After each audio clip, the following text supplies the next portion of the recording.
মায়ের ইশারায় digital blackout, আদালতে ফাঁস হলো জয় পলকের গোপন অডিওর লোমহর্ষক তথ্য। 2024 সালের জুলাই আগস্ট, একদিকে রাজপথে ঝরছে ছাত্র জনতার রক্ত, আর অন্যদিকে ডিজিটাল দুনিয়ায় চলছে এক গভীর অন্ধকার। পুরো বিশ্ব থেকে বিচ্ছিন্ন বাংলাদেশ।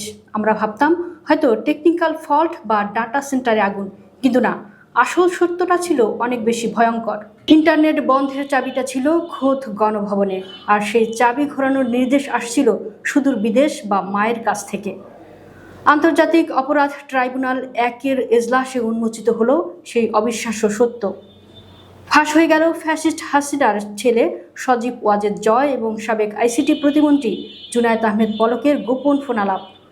সেখানে স্পষ্ট জয় বলেছেন পলককে, যখন মা বলবেন সিগন্যাল ইয়েস তখন ওপেন, যখন বলবেন নো তখন ব্লক।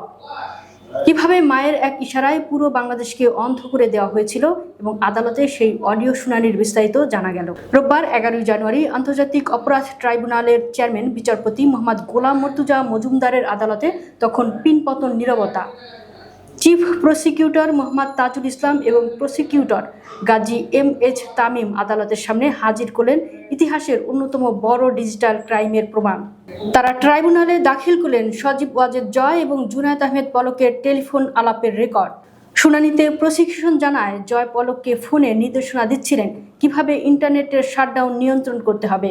অডিও রেকর্ডের তথ্য অনুযায়ী জয় পলককে বলেন, তুমি রেডি থাকো তোমার সম্ভাব্য সবকিছু সক্ষমতা নিয়ে। যখন মা অর্থাৎ শেখ হাসিনা সিগন্যাল দেবেন ইয়েস, তখনই কেবল ইন্টারনেট চালু হবে, আর মা যখন বলবেন নো, সাথে সাথে সব ব্লক করে দেবে।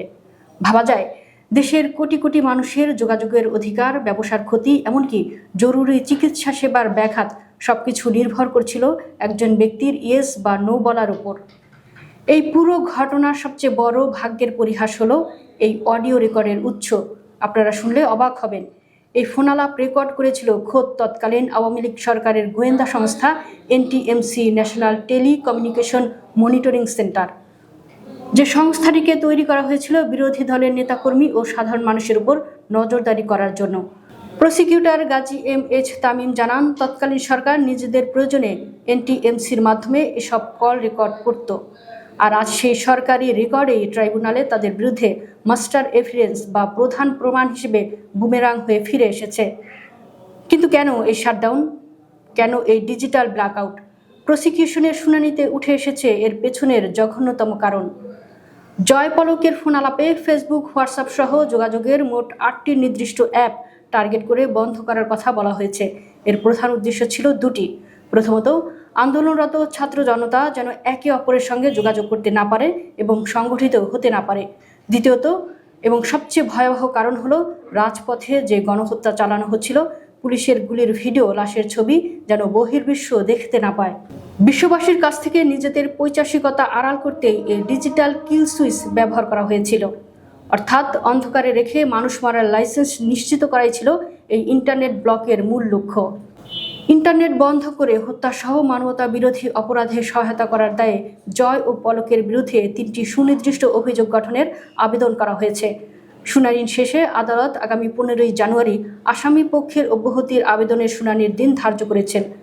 ওই দিনেই সিদ্ধান্ত হতে পারে তাদের বিরুদ্ধে আনুষ্ঠানিকভাবে অভিযোগ গঠন বা চার্জ ফ্রেম করা হবে কিনা। প্রযুক্তির অপব্যবহার করে, রাষ্ট্রযন্ত্রকে ব্যবহার করে এমন নারকীয় পরিকল্পনার ইতিহাসে বিরল। মায়ের আদেশে ইন্টারনেট বন্ধ করে যে গণহত্যা চালানো হয়েছিল, তার বিচার কি এই অডিও প্রমাণের মাধ্যমে ত্বরান্বিত হবে? NTMCর এই রেকর্ড